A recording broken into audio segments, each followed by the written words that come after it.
আসসালামু আলাইকুম। ওয়ালাইকুম আসসালাম। আমি একজন মাদ্রাসার ছাত্র।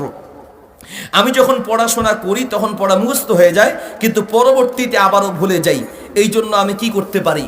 পড়া মুখস্থ করার পরে পড়া যারা ভুলে যান, পড়া যেন ভুলে না যান, এই জন্য কিছু পদ্ধতি আছে। আমি তো আলহামদুলিল্লাহ টিচার, আপনারা অনেকে জানেন।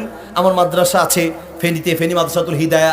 আমাদের মাদ্রাসা থেকে আলহামদুলিল্লাহ আমরা কাতার, তুরস্ক, দুবাই, মালয়েশিয়া, মিশর, সৌদি, মানে আমরা আন্তর্জাতিক মানের ছাত্র তৈরি করি, এবং দেশ ছাড়া বিদেশেও আমরা ছাত্র আলহামদুলিল্লাহ আমাদের ছাত্ররা পড়ে এবং আমরা পাঠাই। তো আমাদের আপনাদের এলাকার এই যে আমাদের ইউনুস আমার ছাত্র আমাদের মাদ্রাসায় পড়ে আলহামদুলিল্লাহ।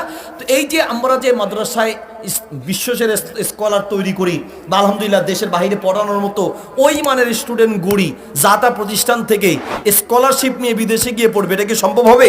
হবে না। তো আমরা পুরো প্রতিষ্ঠানটা আমরা আবাসিক রেখেছি, অনাবাসিক রাখি নেই। কারণ অনাবাসিক রাখলে আমরা ওই মানের স্টুডেন্ট গড়তে পারবো না।